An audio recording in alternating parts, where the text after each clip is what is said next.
Welcome to the Never Thrown the Towel podcast. This episode is sponsored by Test Me. We are thrilled and really proud to be sponsored by Test Me because they are an organisation that share our values and mission around improving men's physical and mental well-being. Test Me Health focuses on the important link around gut health and well-being, which is so important because it's gaining knowledge around food that impacts the gut in a negative way, which can be a game changer because we are gaining knowledge and education around nutrition and diet, ultimately resulting in a much better and safer lifestyle.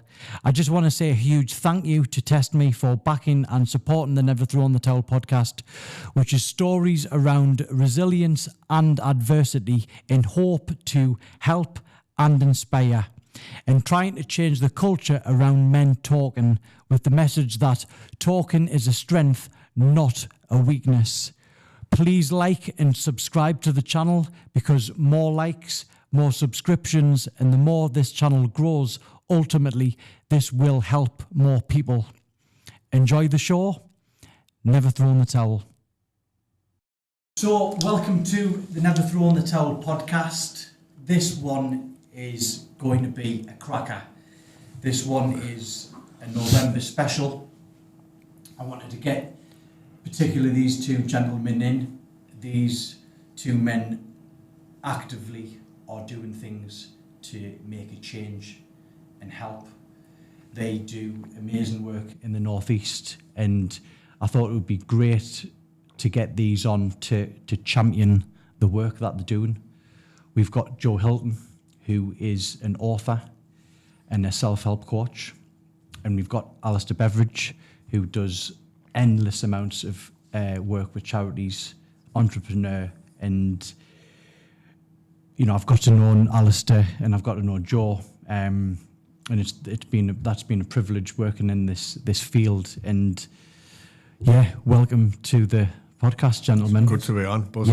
I think I thought it would be great to get. We've never really done this where we've got two guests who weren't really linked, but I just wanted to tap into just a bunch of blokes opening up. Storytelling and I just thought there'd be loads of value in getting used to one. I'll reach out to you, Joe, first. So, one thing that I massively admire about you is just how open you are, how much of an open book you are. And that's what I like to do. So what was your story of getting into this field? So I'll go to the first point first about being open. And one of the first things that I believe within my coaching philosophy and in terms of the work that I do is vulnerability. Because I think a lot of people hide behind masks these days and don't always feel willing to share how they're truly feeling. And in order to see growth or make changes, we have to be vulnerable. And I'll give a simple example now. The conversation me and you had last week. Yeah, that helped me so much. Before I sent that, mate, I was like, oh, fucking hell, blah, blah, blah, shall I? And then I did, and then you come back to me, and just by being vulnerable straight, that eased me. Because I was like, it's not just me going through this, I'm feeling a little bit of challenges here, and that's the starting point for it. In terms of challenges, it always started with that. So my story is, I want to say like the typical working class lad story. I was working all week, and my mentality was get to the weekend. For Friday, Saturday, Sunday, I'd just forget about my problems by drinking. I'm open. I was flinging things up my nose, which obviously wasn't helping my mental health. I always say it wasn't the cause of my mental health, but I'm fully aware now it wasn't helping it. So mine was, everyone's got a different story, but mine was very much career related. I'd spent 7 years studying sports science, to then finish it and go, I don't even want to do this anymore. Like, why have I spent all this money? Why have I done this? My friends were working offshore. They were coming out of apprenticeships. They were, in my opinion, they all had their life worked out. And here I was, 7 years down the line thinking, what am I doing? As a result of that, my mental health started struggling. And I was running away from it and I had to get help. So first thing I did was went to counselling, I went to support groups and things like that. And I just started talking about how I was feeling. Me and my best friend initially started a podcast, and the amount of lads who come forward was like, when I went through it, mate, I was the only one in the world who was feeling this. That's what I thought. Yeah. then you share your story and all of a sudden your inbox is filling up and you're like, hang on a minute. Yeah. So that it stemmed from personal experience. And then what I found is in terms of filling that void by going out and sharing tools with other people, that helped me feel that purpose and helped me feel like something I was doing was meaningful. And yeah, that's it in a nutshell, really. I could go into more details, but at the core, it stemmed from personal experience, and I like to help other people. Yeah, I think I can relate to so much that just from my side, it was like when I'd done the TV work and stuff, and then all me pals they had the jobs, careers, kids, and all that, and then there was just like, what next? Where's my direction? Yeah. But I think, you know, one thing about you, I would say, is just, especially lads in the Northeast, relatable. Yeah. Relatable. And what about you, Alisdair, then, where, you know, you do, Sean Hope, I'd done some work at his college, and he said, listen, you and Alisdair need to meet. And we did, and we fell in love. But where does this... from meeting you, such a kind man, and who you always just really want to help, and where does it? Didn't mean really. I don't want everyone. Where does that all come from then? In working in this field. Well, it's probably isn't a massively short answer, and I won't give you a dead long one. But I think it's funny. You don't always know what makes you tick, and quite often. As you go to, we're all a product of our environment, and I'm the same. So I've had a kind of a funny upbringing, but I think firstly I come from a kind bunch of people. I've got kind family, and I've been really lucky to meet kind people along the way and gravitate to it. But also, I would say it's a selfish thing. A few years back, there was a lady called Suzanne Witherington, and she was doing a doctorate. And it was in philanthropy. Why do people... She wanted to know why people do what they do. What was their driver? And she wasn't looking to interview big corporate companies with their ESG policies. She wanted to know what other people that were had a more hands-on approach and what made them tick. Anyway, so someone a bit like you had been recommended and said, put my name down, and she came to see me. Anyway, beforehand, she'd sort of sent me a list of questions. She said, I want to come and do an interview. And she came to the office. And she said, have you got your questions? The answers to your questions? And I said, no, I haven't. Because so many things, they're not a black and white answer. Yeah. Right? So I didn't want to sort of be pigeonholed, if that makes sense. Mm-hmm. So she said, it's not a problem. And she switched the radio on, the microphone on, and she just started talking. And if I'm honest, I do lots of stuff. I'm not like trying to be mad. I don't operate. We're having a bit of a conversation before the mics went on. I don't operate very well if I don't do what I feel is the right thing to do. So wild horses won't make me do what I don't want to do. Yeah.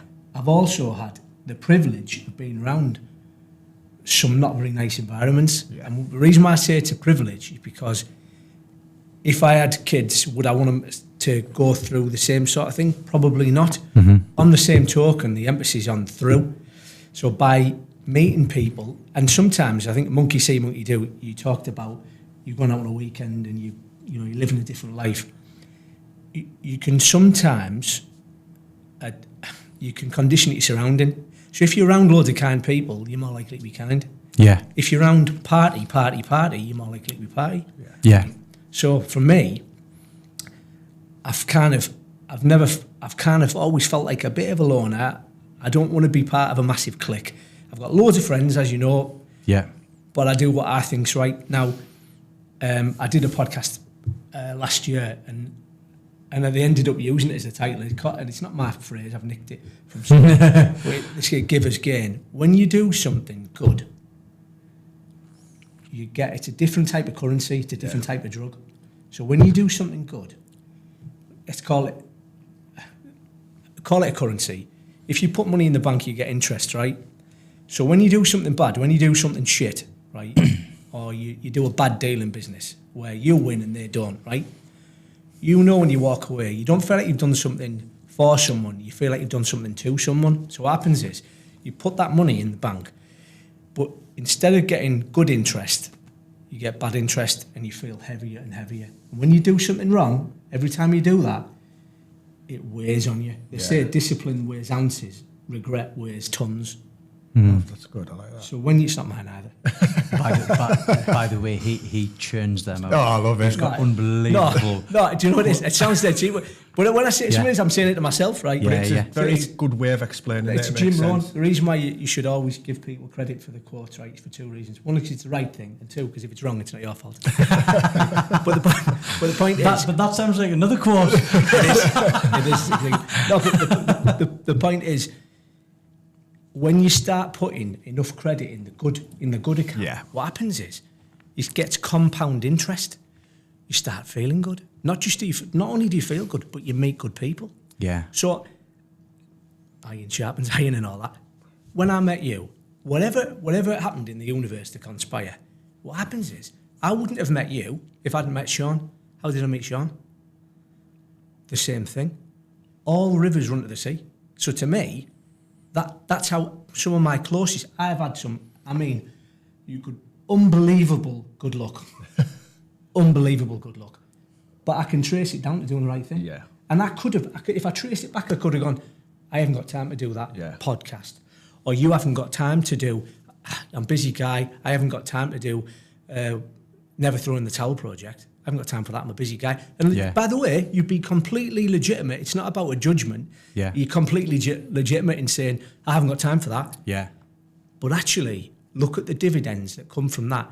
Your life is going where you want it to go, and because you're doing the right thing. Yeah. You're taking a step before you see the step. Yeah, yeah. You get what I'm saying? Yeah, totally. And so... Yeah. Well, we get... You'll probably get the same thing. Like me and Craig, we do get thanked a lot for the work and all that. But I will be honest. You get so much pleasure, don't you? Oh, without doubt. There's not many better things where if someone reaches out and they've went, thanks you off the back of this. Yeah. It is like I don't know. Is it selfishly? But you're both winning, and I think this is going back to the kindness. It's the helper's high, isn't it? When you give and help somebody, you feel good, but they feel good. So you're both winning. Perhaps it is selfish, but we're both winning. So that's fair. No. And it's a good way of being selfish, I think. 100%. There's something I did in a workshop yesterday, which went down really well. I was going through this well-being model, and one of it was around like kindness, giving, and appreciation. So I got all the people in the workshop just on a piece of card, write an appreciation note to one of the colleagues.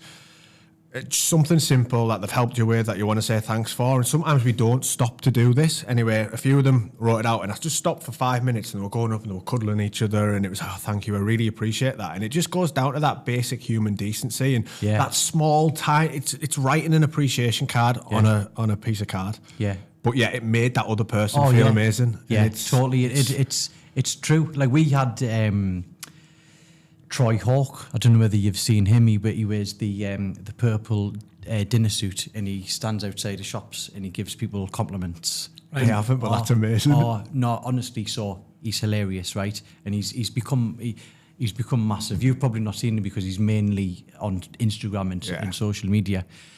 So he's went massive, and he's a stand-up. But the one thing that I loved about his comedy, and one of the reasons why we got him on, is just what he's all about. Is just that ripple effect of kindness. And he says it. He says it comes from. He says, I remember when like someone, and it was years ago, and he said someone said I had nice trainers, and he was like, it just felt good. Yeah. And I think just that following that message, especially now. You literally took the words out of my mouth. What I was thinking. I think in the day and age that we live in, which can be cruel at times, and people can bring other people down, it is nice sometimes just to give somebody a compliment, to say thanks, to give to someone, to help to someone. I think really a point I wanted to raise, which I think is really important, especially in the field, and it's something I've tried to really take on board. There's a lot of people out there now, let's say in the mental health space or the wellbeing space, doing amazing things in different areas. Yours is the barber chair, mine's journaling, Mark Deeks' music, like Alisdair's doing his own stuff. And for a lot of people, it can become competition. I feel bad now, I can't sing.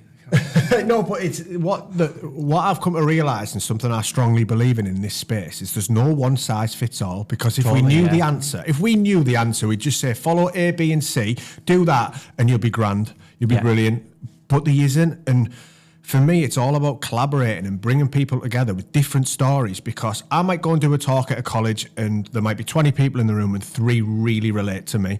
You might go and do it, 3 or 4 really relate to you, and vice versa. So I think the importance of this is bringing people together and 100%. All sharing ideas and being fully aware that. And I say this all the time in terms of us, like, journaling's not the answer for everyone, but my stories, it worked for me. And it's the same thing in terms of whatever projects involved. Yeah, totally agree. Well, I think as men, and I'm just speaking, I'll speak on my own behalf. Ego is always an issue, and I think as blokes we are naturally competitive. Yeah, I come from a very much a sporting background. If you know me, you're not going to meet many more competitive people. I am and competition's good. It's from the sporting background, but in this field, this is the one where you drop the competition, you drop the ego. We're all on the same team. Yeah. And if people, we're ultimately, like you said, there's so many different. One, there's so many people who need help. Yeah. So there's still not enough. Well, 100 exactly. That's what it always comes down to. And it's always just about like everyone. And this is what we love to do. We love to try and like champion everyone. Just on the bit where there isn't a one size fits all solution. Totally agree. There isn't a one size fits all solution. I think man or woman, right? If you walked in the street and you said to someone, "I've heard about your problem," if everyone was totally honest, they'd probably say, "Fucking hell, who told you?" Because everyone's got a problem, right? Yeah. But I also think, although everyone's different, we're all the same. So I think the one universal bargaining power that we all have, right, is time. And there's some like part of what you do is drawn out of some to try and prevent some pretty dark stuff happening, right? And I think, and we'll probably get onto that later, but I think it's really important that universally, it doesn't matter what your background is, your creed, your religion, whatever, your wealth status. Yeah. I know a guy, I'm not going to say who it is, he's just retired. It's a massive business and he's struggling from massive panic attacks, like totally debilitating. And he said to me, I don't know, I don't really have any worries. I know some of it's not conscious, but I think his worry could be totally different to somebody else, but it's the same. It's the same thing everyone's facing. Well, me and Joe briefly spoke last week, and honestly, right, I can't tell you how of this cloud I've been feeling about the documentary. Yeah. Of just how is it come across? Have I said the right stuff? Same. Sometimes I question myself a lot because I've opened a can of worms on myself about my own struggles. I've got 2 sons. What will they think of me when they're older? All that type of stuff. So honestly, absolutely back at you. When you said that you were nervous, I was like, mate. And that's vulnerability, isn't it? And it's just by having that conversation, and you realise you're not alone, and you're not just feeling this and that. It's expressing that message to people to talk to it, and we've got to, as facilitators in the field, we've got to create that space, and that's why I try and be as real and relatable as I can. And even on social media, I'll share. I don't just want it to always be doom and gloom, let's say, and I don't. Funniest LinkedIn posts in my network, by the way. But I want to share both sides of the story. So I want to share the wins, and I want people to celebrate the wins. And you know what? Give yourself a pat on the back when you do something great, and let's give them a pat on the back as well. But let's also share that the world's not all unicorns and rainbows as well. And when we do have challenges, let's talk about them, because as soon as we did, we both felt better. And like you said as well, it's like when you do that, you realise that we're just a human being and we're just experiencing it. Some of the stuff we've done with, we started something called Walking at the Light, which is it's a suicide prevention thing. But it's not just suicide prevention. That's where it was born from. But it's really about awareness. And the reason for that is because, like I said before, if you take suicide, which is kind of the premise of how we got chatting about, the prevention bit. I think that's dialing it right up to its extremities. You could dial it down. It could start as a seed of worry on. Yeah. But if you look at that, the things that take people to the edge of right to the edge, right, are completely bespoke. So there isn't a one-size-fits-all solution. So, for example, someone might benefit from CBT or whatever you call it. Yeah. Someone might benefit from journaling or Yeah. counselling or, are you with me? Yeah. Mindfulness, whatever, right? Yeah. Not belittling any of it. I'm just saying there's a whole spread, there's a suite of options, right? Yeah. And they might not. But the one universal bargaining tool is time. So for me, that message is, if you allow yourself time for your head to clear, to go and speak to other people. And you're absolutely right about vulnerability. I remember saying this about like Tyson Fury. So Tyson Fury, when did Tyson Fury get popular? Tyson Fury got popular, actually, wasn't when he won the world title and did it in fantastic style. He won it, actually. He won the hearts and minds of people. Yeah. If you're watching this thing. He won, no, when Do he the made podcast.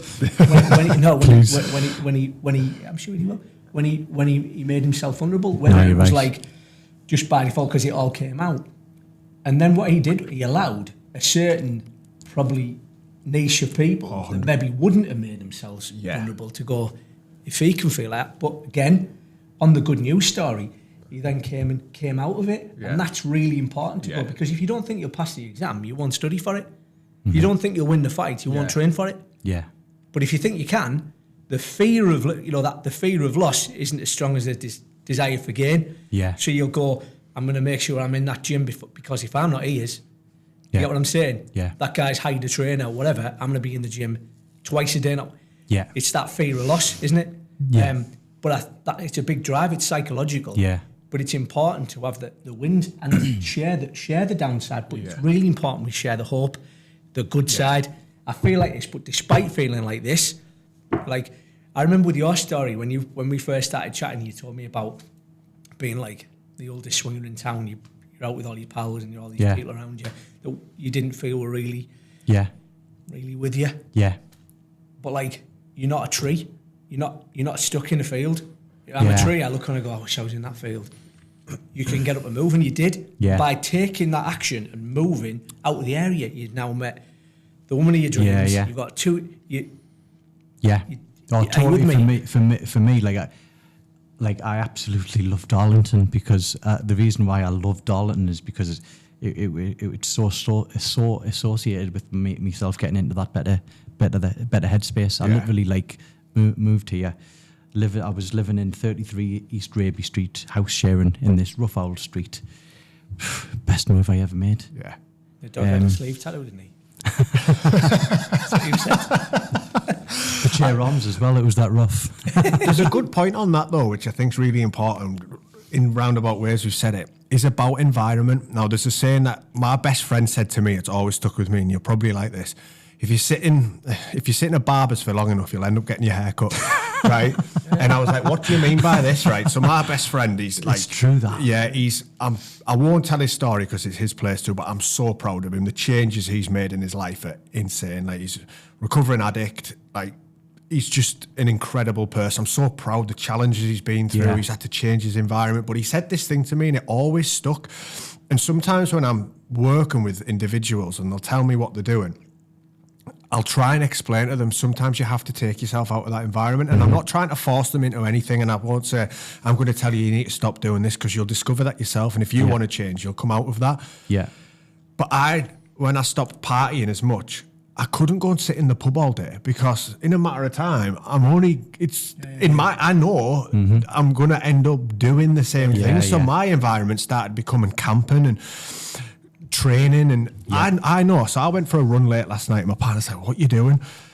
And I'm training for an event next year, but I was like, I need to do this, and I know that I'm just taking And I'm not perfect, but I'm just taking this personality that I have and just having to channel it into something else. And for me, that's long distance running or long distance events or training, but it's just changing that environment for me, because I know if I sit in this environment for too long, and I can go to the pub now and I'm not even teetotal, I might have the odd beer on holiday, but it doesn't serve me anymore. So very much now, even when I go to events, I'll say I'm coming for a few hours, but then I'm going because I don't trust myself in it. That's the truth.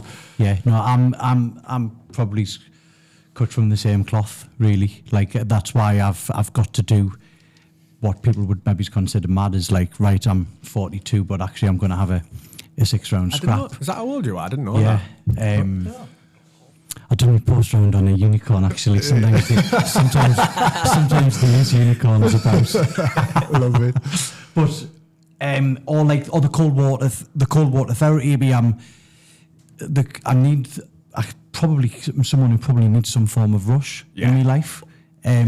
So I'm channeling it into the good shit. Yes. Into doing like positive stuff.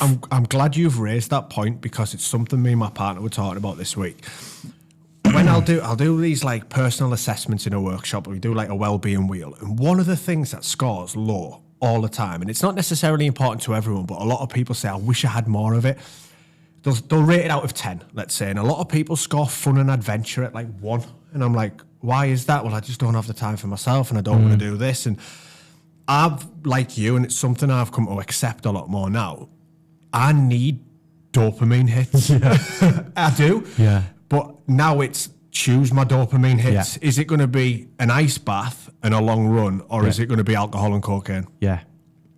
Or is it going to be adventure and going out somewhere, or is it going to be the pub? And when I say this as well, and it's important I express this, I'm not judging anybody or looking down on it. I've got some friends who still live the life that I used to, and they're all right with it, and that's what they want to do. So I'm not who am I to judge them anyway? I've done it all. Yeah, of course. I just knew it wasn't serving me anymore, so I had to do something else, and I had to change that environment. But I still need something, and it just happens to be, for me, I have to do stupid events. For you, it has to be an ice bath, whatever it might be. I think we still take them personality traits. We just have to invest them into something else. Yeah, that's what it is. I think you've just got that. That's what I've discovered. I've just got to.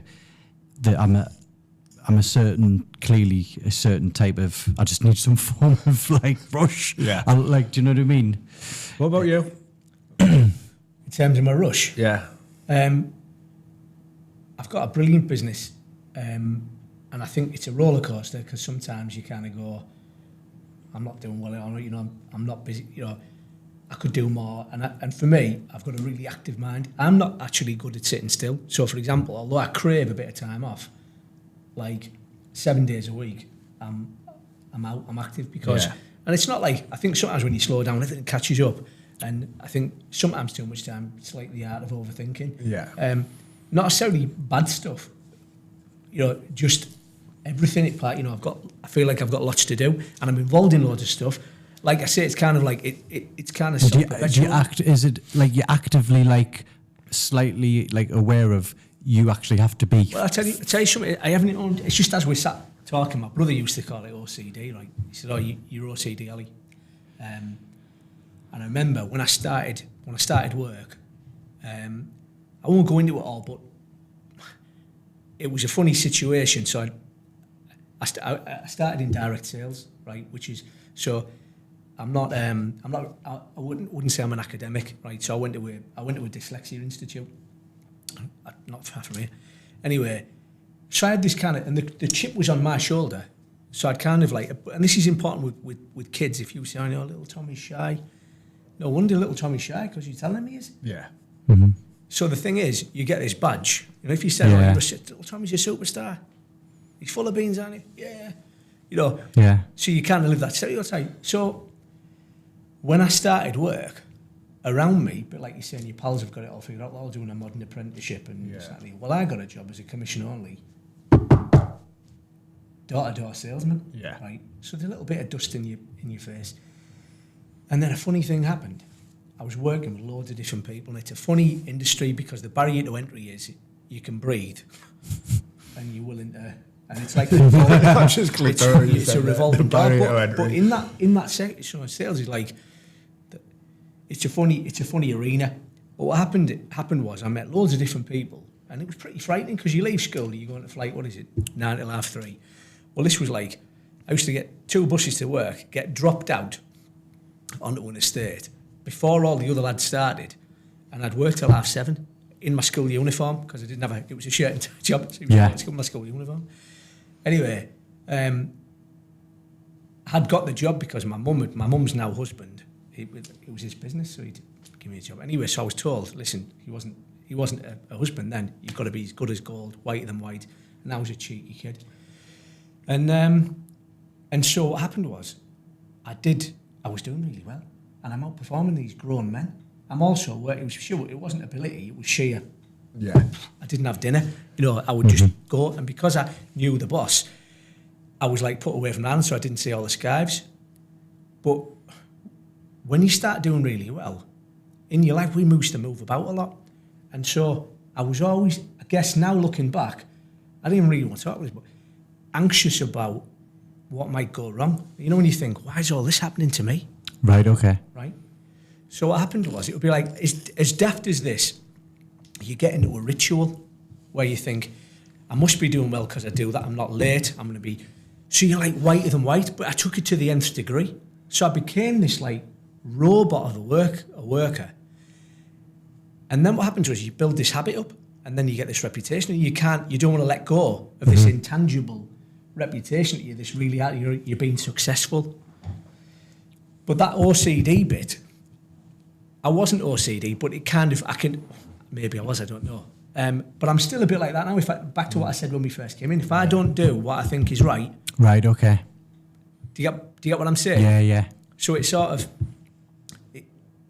what makes you tick is, you're saying to me, what makes you tick that high? I guess the fear of losing it, you kind of, you're really driven by that, and then you get this habit. So you get a high from knowing you're ahead. You're doing the right thing.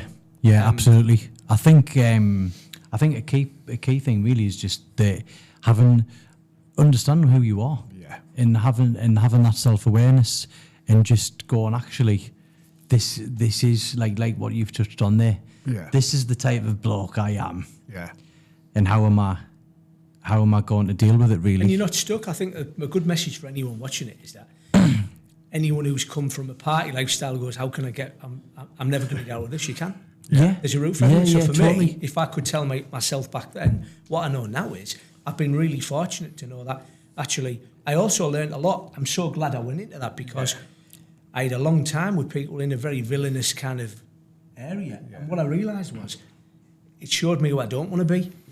Yeah. And if I hadn't done that, and if I hadn't gone through that, if you like, galvanising state, I wouldn't be who I am. Do you follow me? So totally. I think I would say, if anyone's going through something like that now, they're not feeling right, A, everything's going to be just fine, and B, you're not stuck. Yeah. You're not stuck. And you're not like, if you've had that past, I know, Joe, that you've, said absolutely not being judgmental and stuff, because you've been there and got the t-shirt. Yeah.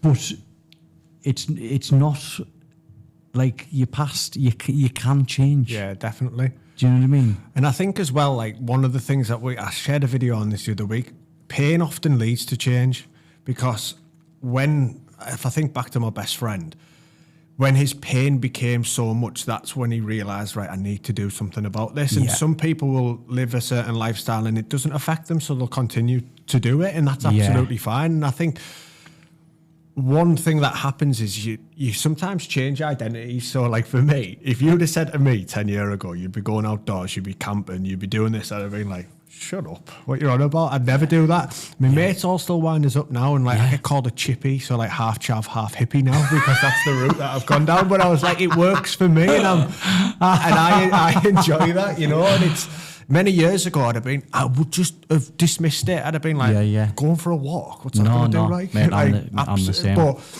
And I like exploring deeper things, and that's just who I am, and that's just my identity changing. And you can change, and you know what? In 5-6 years, I might be doing something totally different, and that's fine. That's just life. It's experiences. But I think an important point, and again, what you've said there is, one, you're not stuck. Two, you can change, and like, it's okay to change. Yeah. Maybe if you're going through something tough, maybe you're meant to be going through this. Yeah. Maybe maybe it's divine intervention that you are going through, and you're going to go through it, but at the end of it, it's the opposite of school. You don't get the lesson, then the exam. Yeah. No, you get the exam, and then you go, fucking hell. 100%. Yeah. That was the lesson.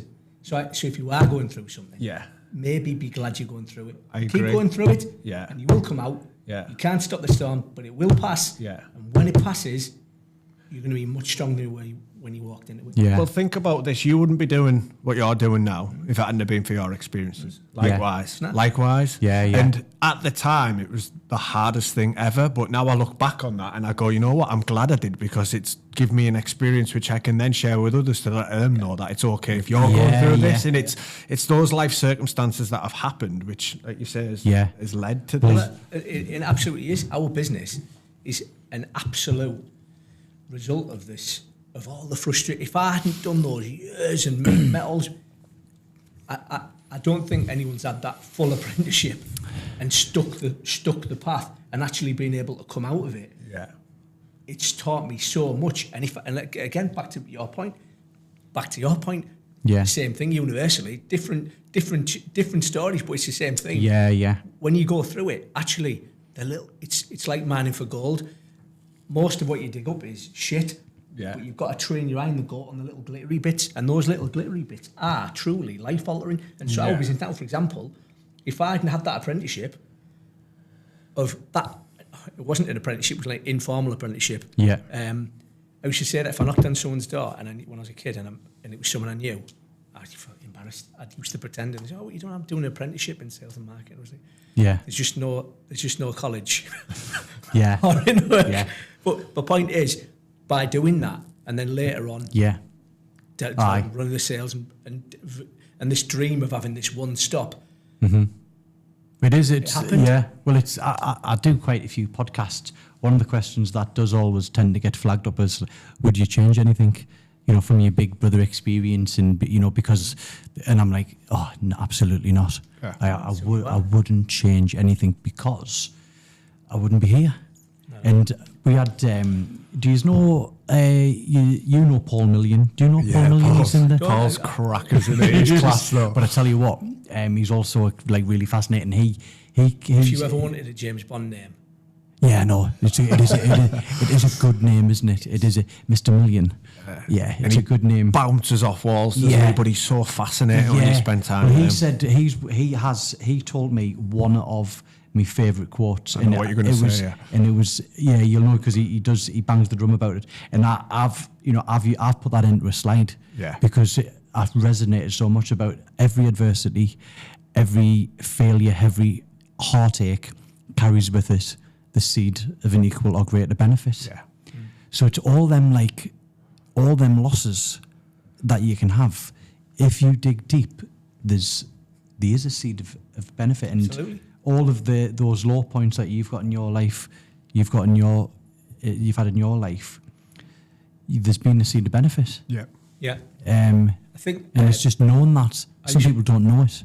When I was a guy, one of the sales managers I had, is a guy called Tony Morrison, and you might have heard Tony the Fridge, they call him. He's the guy that runs with the fridge. Oh, right, okay. I've seen bits. And he was nails, but I mean, he used to always. There was two like mantras he used to say: if you always do what you've always done, you'll always get what you've always got.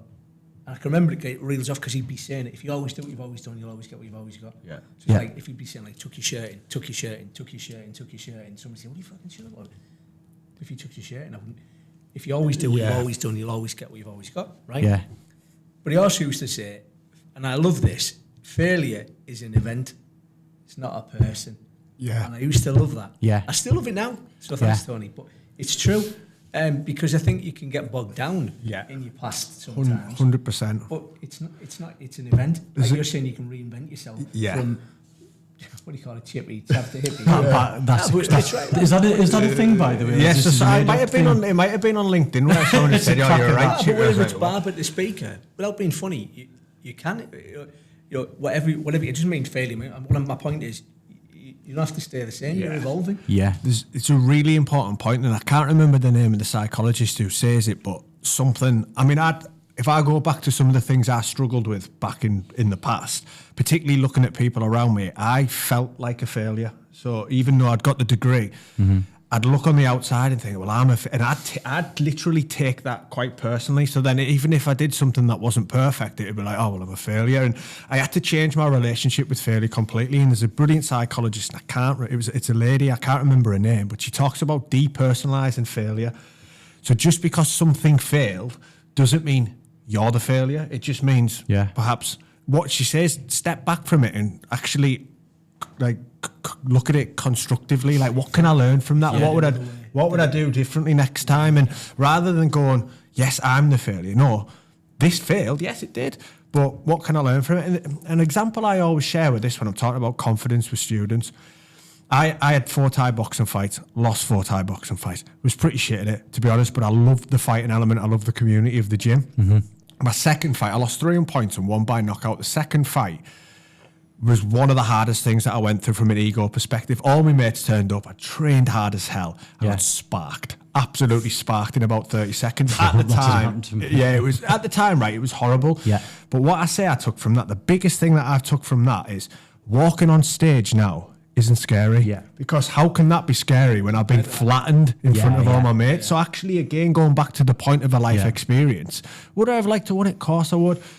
But I've actually, that event there, which is completely unrelated to public speaking, which is one of many people's greatest fears as well. It's actually taught me so much. So don't get me wrong, I still get nervous, but I'm like, it can't be as bad as that. It can't be. So I'm just speaking to people. But if you look at a lot of fears, particularly public speaking, it's one of the greatest fears. I think it's the second one after death. Most people are terrified of it, and I take that mentality in. It cannot be as scary as that was. It can't be as bad. And even if I get my words wrong and I fall up the stage or whatever my brain's telling me to protect me, it'll never be that bad. So that's a life experience totally unrelated, which has served me in a completely different area. It's very similar also. You only get that out of it. I used to box, and it's the same thing when you go in. And when you look back, to be fair, when you're walking through, I remember my first bout, I'm on last, the last bout of the night, right? I've done that. Everyone's horrendous. coming in and out. Yeah. Some people aren't faced, they're getting up and going watching. Yeah. I'm sat in the back waiting. I'm exactly the same. Going out, all your pals are there. I was horrendous. And then everyone smoked in the studio, so they're always like smacking it on the back and like, go on, son. But you know what, afterwards, and again, it's not actually, and I'm being a bit airy-fairy, you can't lose, and that 100%. Confidence, that resilience, actually, if I'm honest with you, it's not even the bout. All the lads in the gym, the training, the worrying, back to when you were chatting with me the other day and you're talking about, your bout and you're trying to fit in, being a dad and all the rest of it. That's why you'll come through it. Yeah. That fear and that, but you're still turning up. You're doing what you can do. But you're right. You learn so much afterwards. Yeah. Oh yeah. You know what though? I think I do think coincidentally we've all stepped to the ring before. Yeah. I was going to get sponsored on my feet. For me though, it is massive. I think firstly, anyone who does it deserves win, lose, or draw. Huge respect. I mean, and actually for having the balls to keep on going. Yeah. That in itself takes a certain type of mindset. And the one after the second one with a knockout, that was the hardest one. Because it was just like, fucking hell, what if this happens again and this and that? But I knew at the core I was never a fighter. I was a recreational hobbyist. I just wanted to test myself, but I'll always look back at that now and go, you know what, I learned so much. And I'd encourage, when I'm talking about confidence to young people, I encourage them, there's a whole comfort zone thing, isn't there? But I encourage them, go and do things, and you know what, you might fall flat on your back sometimes and it might not go great, but I promise you'll learn something from it and you'll feel better for it after. So you do endurance stuff now? Yeah. Yeah, because I similar. So I used to lots of running, so doing marathons and all that kind of stuff. And I have to say, I remember doing the Great North Run. I ran it as Vinnie Smith because my mate broke his foot. I remember running, and you get to the end of it, and you go, "How does anyone turn round and do it?" But then when you do a full marathon, what happens is you get to that point, and we are much stronger than what we think we are. Yeah, we are. It's not, you're not running on that. No. You're running on that. You're running on that. And that, again, I think that's definitely, I'm not saying I like walking to every meeting and go, I've done endurance. Yeah. But I think subconsciously you go, in the bank, you go, I know I can do this. Yeah. And it'll get hard, but at the end of it, Yeah. you get that massive high. Yeah. They say that about training. That dope, you go. Oh God, yeah. And we seek that.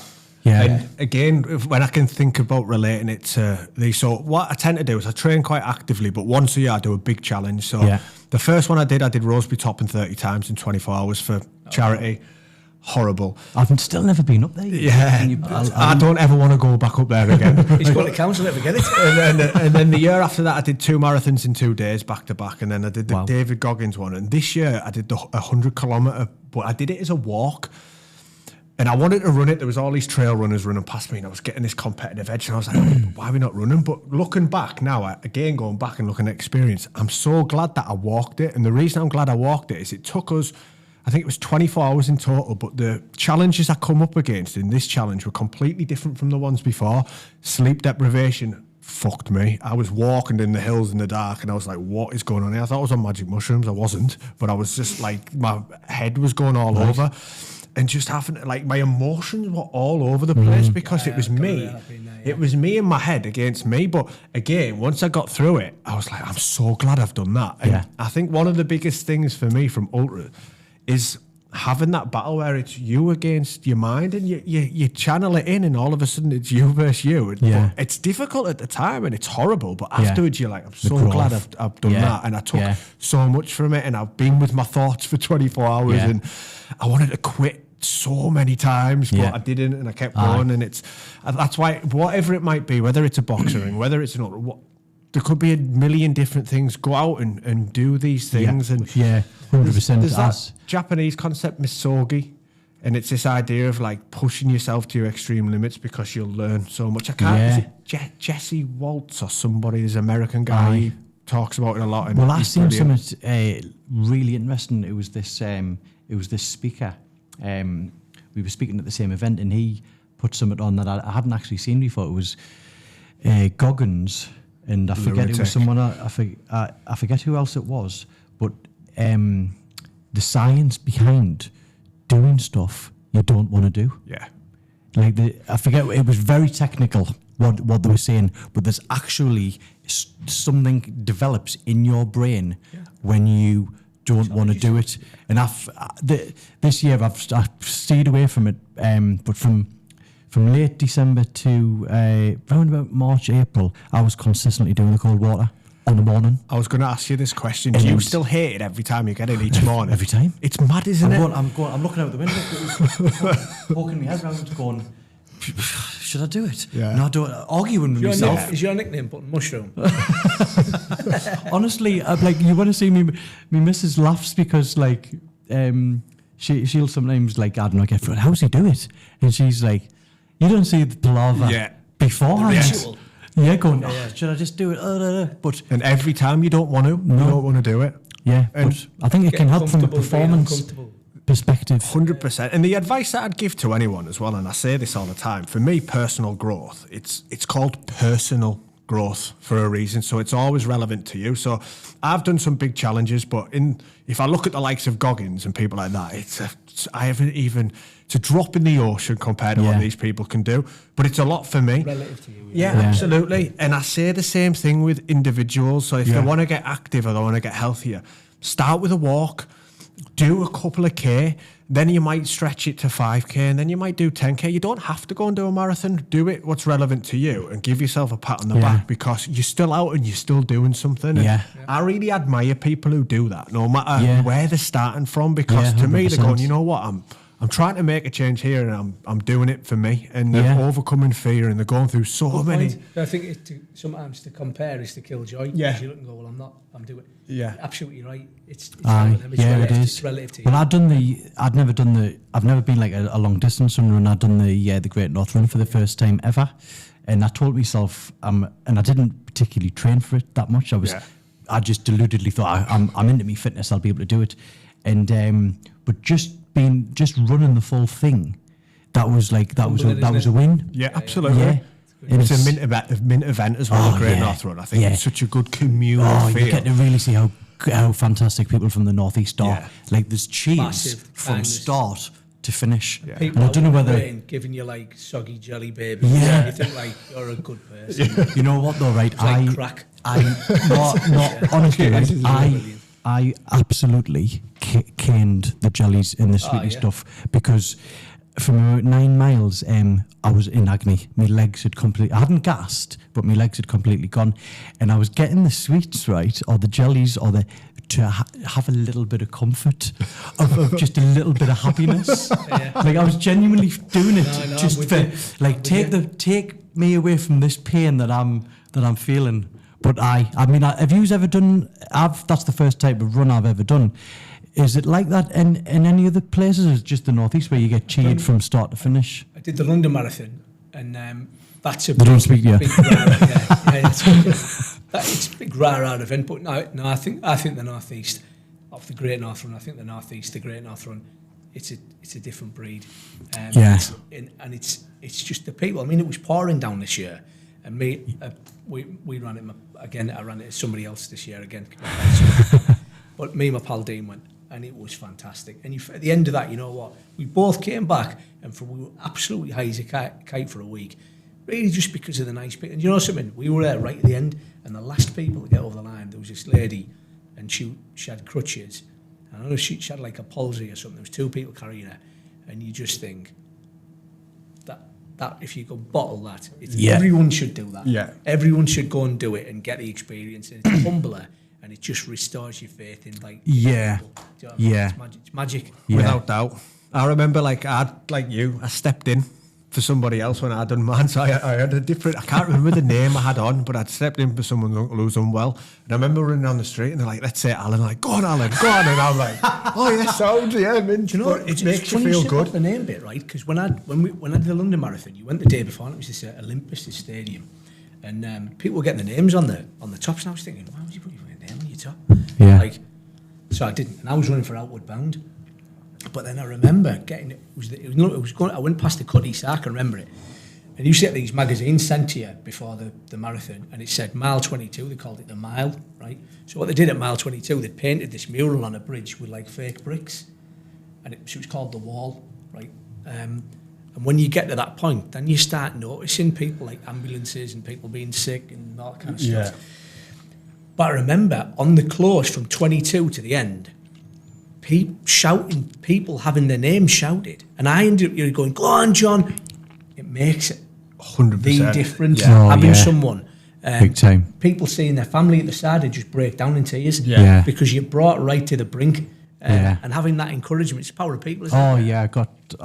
It was just absolutely class. I loved it, and as hard as it was, I'll do it again. But I mean, we talk about how good the Northeast is, and it absolutely is, and we're all very really like we're proud to come from the Northeast, aren't we? But then when you look at all of the bad stuff, we rate always like the highest when you've got homelessness. Yeah. You've got until recent the Northwest is now the worst region in the UK for suicide, but closely followed by the Northeast. And this is it's definitely not a one-word answer, but why do you think that is? I think you hit the nail on the head. There's not a one-word answer, and it's because so many people have different experiences.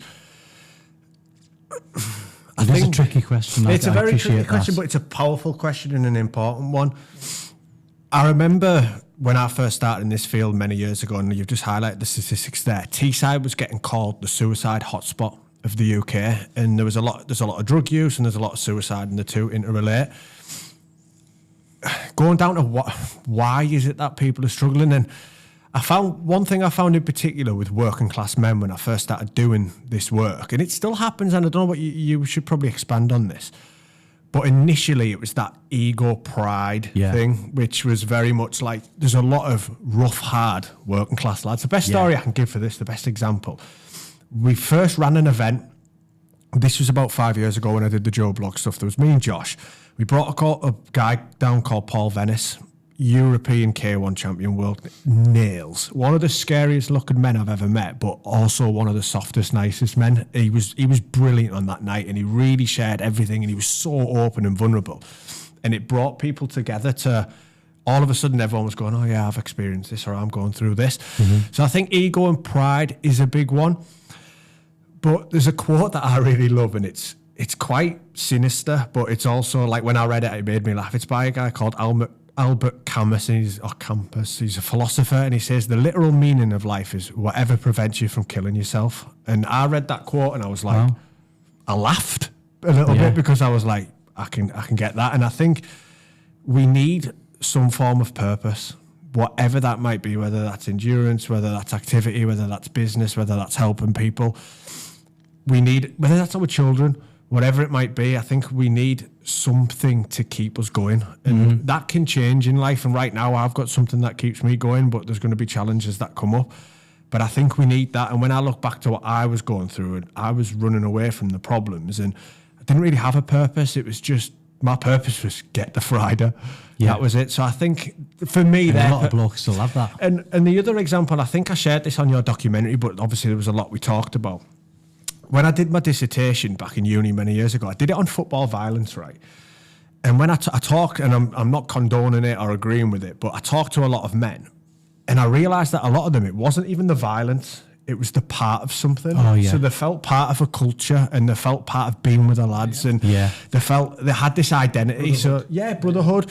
And they had this thing where on a Friday they'd put down the tools or whatever they were doing, and they'd go and have a fight on a Saturday afternoon, and we were with all the lads and with all the mates. And yes, they were channeling it in maybe not the best way, but they felt part of something. So I think men need other men. I've used that. That's why the retreat's so amazing, because you're bringing a community of men together. Yeah, that's what we got on. This is going to be a U-turn of conversation, by the way, and we'll not go down this route. But when you look at ISIS, right, blokes who are, this is my opinion, blokes who were involved, I think these are men who are completely lost, no purpose, vulnerable, and I think they've got into that, and one of the reasons why is it's probably that they feel part of something, belonging, and I think blokes do like to feel a part of stuff. What about your take on it,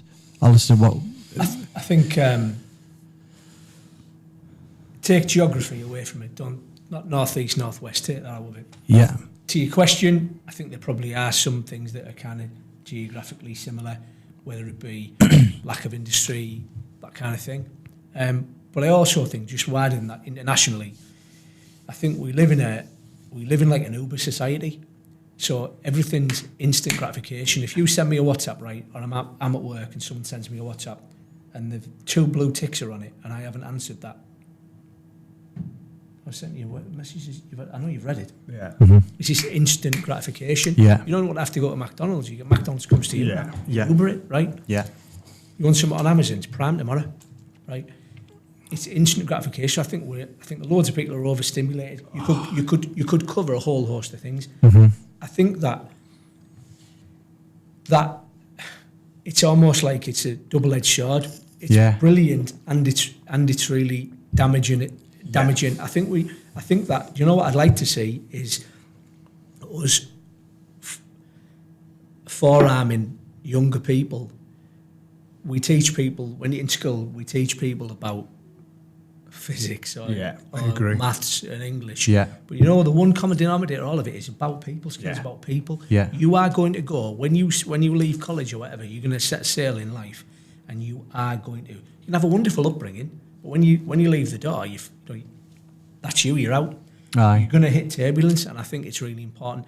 As you know, what brought me into specifically in the suicide bit, I'm involved in a charity called the Teesside Charity. And I got involved in a long time ago. And when people, to simplify, ask me, well, why do you get involved in the Teesside Charity? It's because it's a little bit like, when you get a trip, when you're a kid and you got a bus ticket and they call it a tripper. If you had a tripper, you could get on any bus, couldn't you? Mm-hmm. So there's no charity that's any better than the other. So whether I'm running the Great North Run for cancer or Alzheimer's or homelessness or suicide prevention, it's all, none of them are more important than the other. So with a charity, what it does is every pound gets divvied up into all sorts of different avenues, right? So you feel like you've hedged your bets. It is a part of your question, this, by the way. Mm-hmm. what it's allowed me to do personally as I've got more heavily involved, and not just with the Teesside charity, the PFC, loads of different charities, PFC Trust, all sorts of stuff, is for suicide. We lost my little brother, and he was 15, right? And Cam's a lovely kid, popular kid, good looking, good pals. I'm not saying that's all the be all, but my point is he was a really well-rounded kid. And one day, for whatever reason, all those worries, whatever, stopped, right?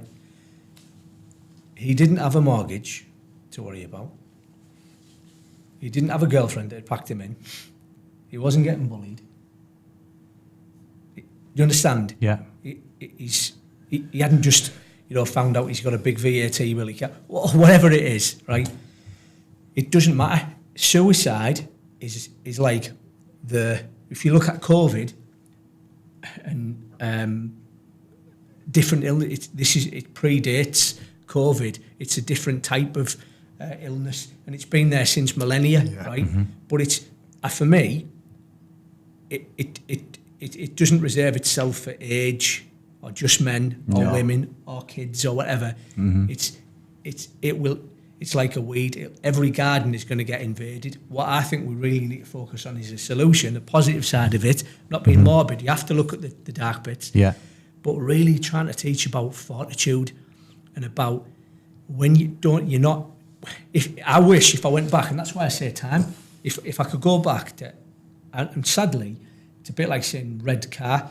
You see it, once you've experienced it, you hone in on it, right? So when I look now and I think all the people that I know that have succumbed to this pandemic, if you want to call it, if all of them had come to that point, if he just waited 24 hours, I genuinely think most of the things that we worry about never happen. Yeah. And you know what? If they do happen, sometimes it's a blessing in disguise. We've all of us today, we could go over it. We've come up with the same thing. At the end of it, you go, now I know why that fucking happened. Yeah. The one who cheated on you, she was meant to. Yeah. At the time, it was awful. Or the job you lost. Or even with the family bust up. It can actually lead to where you need to go, which is happy. It was a necessary stop on the bus route to happiness. Yeah. And I think if Callum had gone at 24 hours, he was in a mist, the fog would have cleared, and that's why. So the walk into the light bit, and that's how we met with the walk into the light is a metaphor for that. And you walk through the night, and ironically, you are a bit sleep deprived. Yeah. But it's so cathartic because the idea is you start at midnight, and we started this event. Yeah. And the idea is to try and get it in every school, every college in the country. And this year we got it in every Northeast college. Yeah. And the kids are so profound, right? They're so wise.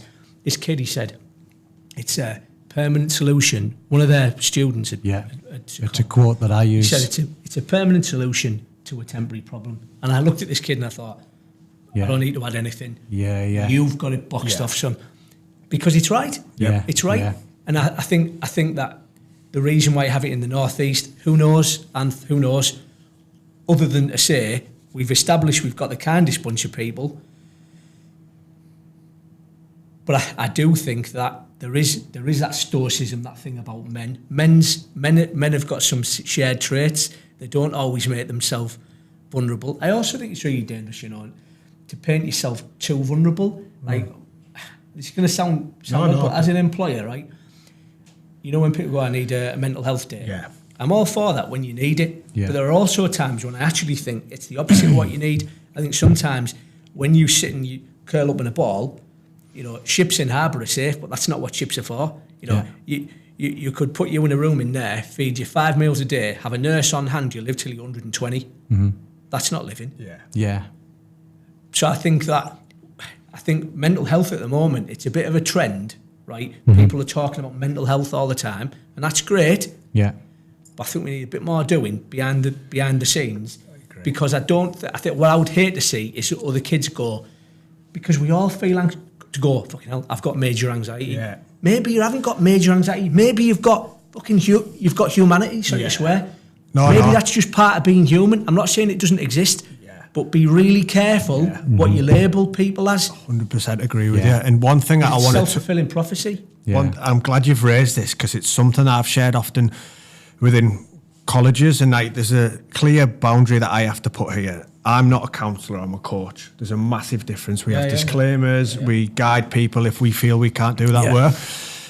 But one of the things that I share that we're seeing a lot of these days, remember when we were younger, we used to call it Dr. Google. So we go to Google, we put in the symptoms, we convince ourselves we were dying, because it'd tell us everything that there's a rise now in self-diagnosis of mental health because someone's seen something on TikTok. So it's like, I've got this, I've got that, I've got this. It doesn't always mean that you have it. And also, just because you have certain traits, it doesn't mean that you can't sometimes use them to an advantage, and it doesn't mean that you can't teach yourself the skills that you need. And this is a really important point for me to elaborate on. And this is why I think we need different services. I fully agree with talking. I fully agree with being vulnerable. There's a safe space for everything. But I also really believe in coaching for the reason of, what are we going to do then? So how are we going to work together? So, because otherwise sometimes, and this is something you do see, people come too reliant on just talking on services, and you have to teach yourself the tools to become more emotionally intelligent and to understand like how to manage my emotions, and teaching ourselves these tools to become more resilient and everything like that. We have to, and I fully agree with your point on schools. Like, if I think back to school, great time. When I was taught about Bunsen burners, I was never taught about my emotions. And when I look at my academic career with mental health in terms of my academic journey, I got a master's degree in sports science. I did fine academically, but in the background I was going through hell because everyone had taught me how to do sports science, but nobody taught me how to understand myself. So these tools need to be getting taught as soon as we can. It's extremely dated. It's very, very dated. I don't know if you could get him on the podcast, but I watched Roman Kemp's documentary. Yeah. Roman Kemp. Yeah. So I don't know if you know, but he really sadly lost his co-presenter, who was his best pal. Yeah. Really quickly, right? And it obviously rocked him. Anyway, he went and he in this documentary, part of it, he goes to see these young lads. They'd lost their pal and they've come together, and now they ring each other and go, "Are you all right?" And then they go, "Yeah, I'm sound here." And they go, "No, are you all right?" Yeah.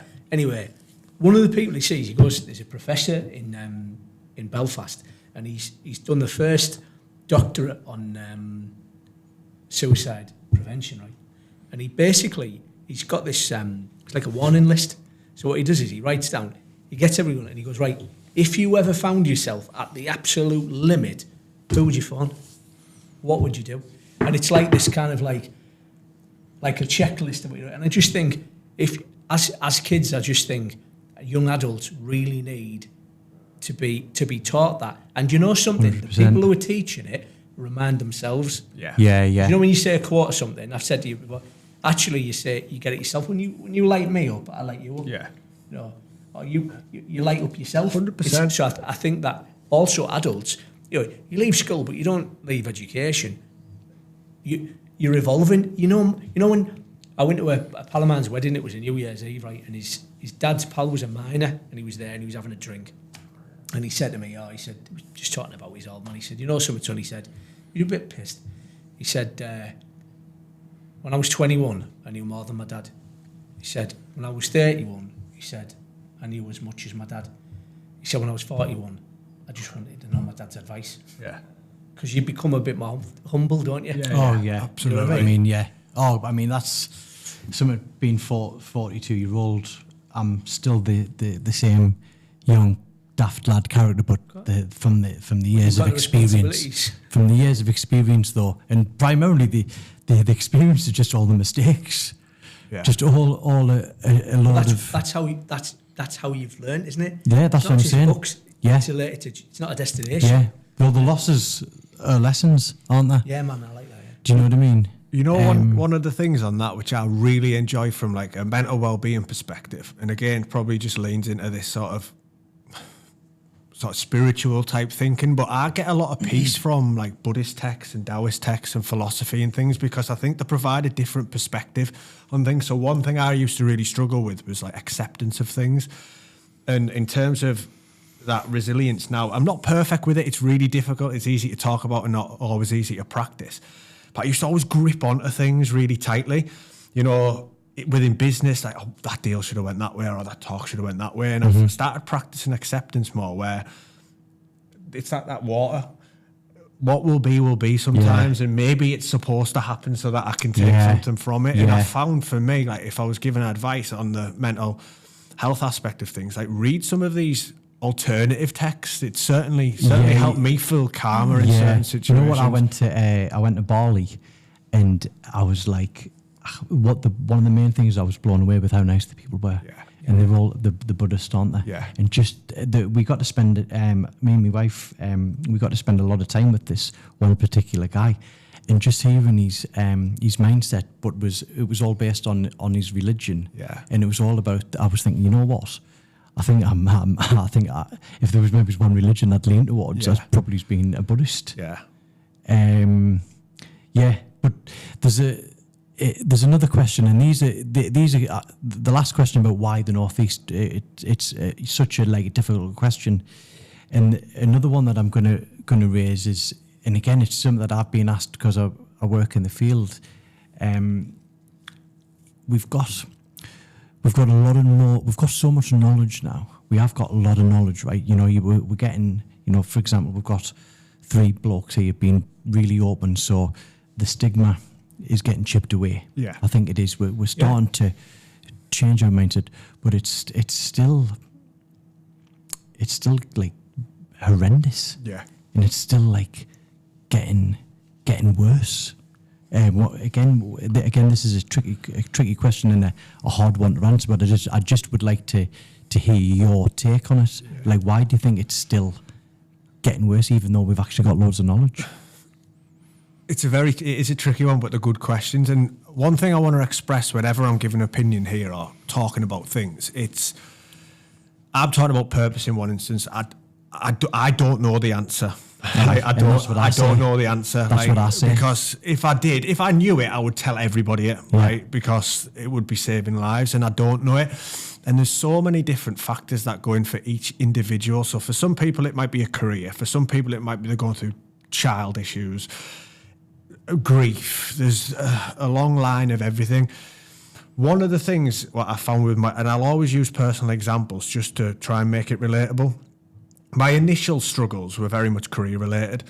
One thing that we're maybe a little bit different here, is one thing that I started struggling with as I went on my journey was the pace of the modern world. So you touched on a few points earlier about we get everything at a click of a button and this type of thing. I started really suffering with bad stress and overwhelm because of how quick the world actually was. So for me, camping, when I get that 24 hours, it is like, it's just literally everything dissolves away because I've got no email access. I've got nobody who can contact me. And I feel like for 24 hours, I'm living the way that I'm supposed to. So I know for me, a lot of personal challenges. And whenever I do a workshop, right, I'll say to people, put your hand up if you feel like life's going too fast or you felt stressed or overwhelmed in the last number. And 90% of people. So I've become really quite interested in the pace of the modern world because I think it's going so fast that people are struggling to keep up. Overstimulation was a big one. We literally are getting our attention grabbed from everywhere. So for me personally, thinking about my own experience again, I think the pace of the modern world has a lot to answer for as well. Yeah. I don't think I actually answered your question there, but I just, in terms of... No, I think you have. So that's a thing. I think as humans, we've been compromised by our own success and growth based on the modern world. So the best way I can put it, right, is social media is a massive part of it for me. You go onto social media and everybody's winning at life but me. And that's why I try and be real and relatable, because it's important to share that, you know what, nobody's life's perfect. You're only seeing a highlight reel. And social media can be great for bringing people together, but also it can be dangerous if you find yourself totally consuming it. But I always use camping as an example, is because when I'm away and there might be 4 lads camping, all we've got is a fire, a tent and a conversation, right? Yeah.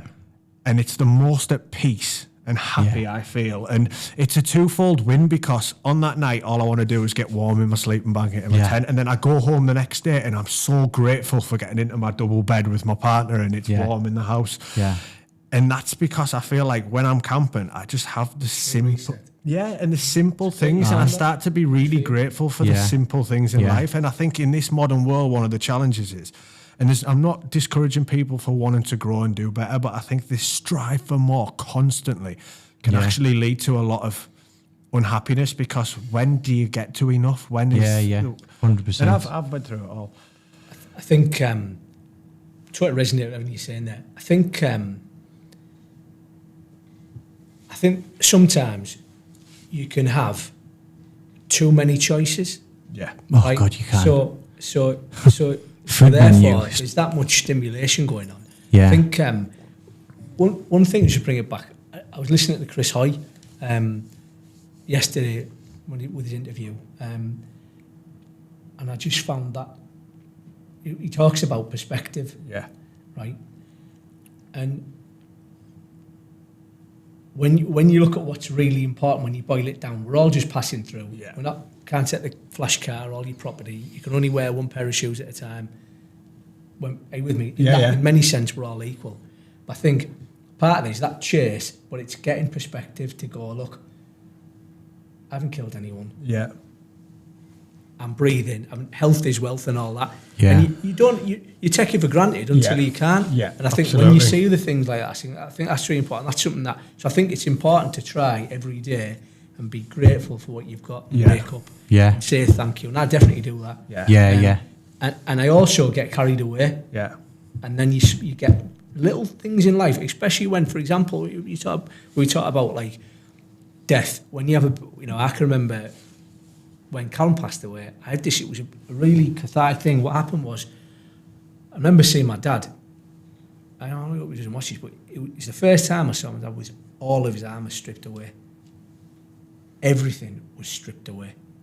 Now, the day before, I might have been worrying about who was stealing my customers or whatever, getting carried away with that. And do you know what happened? All the weeds from the garden were gone. Nothing. I didn't care. If you want it, take it. Fuck it. It's not important. Yeah. It's just fucking not important. Yeah. And when somebody gets poorly in your family, or you get the man upstairs, whatever, gives you a little dose of clarity, but it's fleeting. It's like the temperature on the kettle. It's going down. Yeah. You get that clarity. So you go camping or whatever, and you get that clarity. Then what happens is you can get a text, or you're on holiday, and I get a message, and I've got a problem with a job, and suddenly you might be there in present, but mentally. When I came in here, I switched my phone off. Yeah. Because if I did see something, I know it will. I think it's it will run away. I think it's so it's perspective, and also just to finish on that, instead of going right, it's why is it getting worse? Do you know what it is, Anth? 100 years ago, there were people doing really good things for charity and all the rest of it. Right? We have a choice. Anyone watching this has a choice. You can either be a spectator, and you can be the critic to the gladiator or whatever, or you can get in the arena and I think it's Teddy Roosevelt. Yeah, it's you can amazing get blood, quote. sweat and tears and be part of the solution, not part of the problem. Yeah. So people like you, some of your magic might rub off on me, are being part of a solution. So it's an unanswerable question. Yeah. So that's why I can't really answer that. But what I can say is, I think actually we can start right now, today can be a turning point in our area, in our circle. Yeah. And actually, we can. You don't know how many times. Do you remember that we're on the phone? You're going to think this is weird, but it's a true story. Remember the guy in the motorway? Yeah. So it's Suicide Awareness Day. This is no shit, right? I got called, can you nip up to Sunderland? I didn't have time. Like I said, I didn't have time. So this is for anyone, make time, right? Didn't have time. But I still went, right, I'll come. Of course. Anyway, I'm on the phone to Diane Williams. She'll tell you this true story. It's Suicide Awareness Day, right? And I've got these, in my van, I've got these bells, right? So, It's a Wonderful Life. Every time a bell rings, you know the score, right? This is no shit. It's weird, but it's true. That day I'm coming back, I'm going past Peterlee. There's a guy just about to jump in front of a truck, right? He lunged for this truck. I went, Diane, I'm going to have to ring you back. Pulls the car over. Gets out of the car, goes to this lad. He's really not well. He's got his little dog with him. he's at the end of it. He just wants to. Anyway, I managed after a while, emergency service come to get him in the car and go away. Anyway, I've kept in touch with him, and I guess when you're listening to someone and they're in that mode, he didn't want to do it, and sure enough, 24 hours later, But it's I don't know why I'm saying that, but be part, or what I'm saying at the end, in a nutshell, be part of the solution. Yeah. Forget statistics and all that, because we can manipulate them. Just be part of the solution. You're being part of the solution. You don't have to do this. You have to do this. You can go and be a celebrity somewhere and do whatever you want to do. You don't have to do this. You have to do this. Go and teach people sports science if you want. That's not a problem. That's okay. Or you can do all of that and you can make some time. Guess what you might do? You might save a life. Guess what? You might not even know if you have. You might not know if you had, and it might mean fuck all to you, but it might mean everything to them and their family, because it's a big ripple effect. So what you're doing, somebody on one of your talks, somebody listening to this who's going through an absolute shitter of a time, might just go, fucking hell. Yeah. Well, it's a question that I recently got asked, and it was, I think the guy was coming from like a dismissive angle. He was like, well, how can you stop it? And I was like, well, we've definitely got more opportunity of helping by doing something, rather than not doing something. And some people, right, are that cynical, right? Yeah. They want a bacterial count on the milk of humankind. That's them, but actually that normally comes from a place of insecurity. Yeah, I know. If that's fine in the world, right? If we get a lot of people, you can have the mockers, the laughers, the entertained, the inspired, the believers. Yeah. Why are the mockers mockers? Why are the laughers? Why are the entertained? Why are the inspired? Why are the believers the believers? I don't know. I'm not going to try and work all that shit out. All I know is I'm a believer, and so are you, and so are you. And actually, it's infectious, and anyone can do it. You don't have to have one big brother or have a master's. Yeah. Anyone is qualified. Just do the right thing, be nice, and you know what? Preach a bit of hope. Yeah, because everyone's got a story as well. 1,000,000%. Man. And if you share that story, there'll just might be someone sat in that room who can relate to you, and there might be someone who's just been through that, and that's so important. And sometimes might be Adam over there. Like that's it. By the way, as well, I feel I should have kept my fleece on. I'm absolutely freezing. I feel like I've been sat in an ice. He's doing this on purpose. Give him a cuddle. Do some press-ups. I think it's such an important point of just sharing your stories and coming forward and just helping other people and being part of the solution. Yeah, but storytelling. That's storytelling's nailing it, isn't it? Yeah. Like what you probably know yourself. Yeah. You get the most. I don't know. It tends to resonate the most. Humans like stories, and when we tell stories, it just makes it real for other people. And I found that in myself sometimes. When I've watched some talks and they start going into statistics, and I find myself just switching off completely. Whereas when people just tell stories, I'm like, love it, I'm engaged all the way through. And also, one thing I've noticed about all the best speakers, they all had the worst mess ups. Yeah, without doubt. Or the big, huge declines, and it's actually, from a speaker's perspective, it's actually like. Technically gold dust. Yeah. If you've had like. Yeah. Do you not find though, like now you've embarked on your speaking career a lot more actively, like you only get me from a building point of view, right? We do loads of different products, right? And if I look back and go, why didn't I do it like that? You wouldn't have known. No. It's the definition of success has got to be failing forward. Yeah. And then not beating yourself up about it. Yeah. And also knowing before we started this, give yourself a break, man. Yeah. Listen to yourself. Yeah. Give yourself a break. Yeah. What are we trying to keep up with? Yeah. 100%. And so, are you with me? Yeah, totally. We've just had a really good conversation prior to the podcast starting because Anthony was talking about one of his talking gigs and this and that.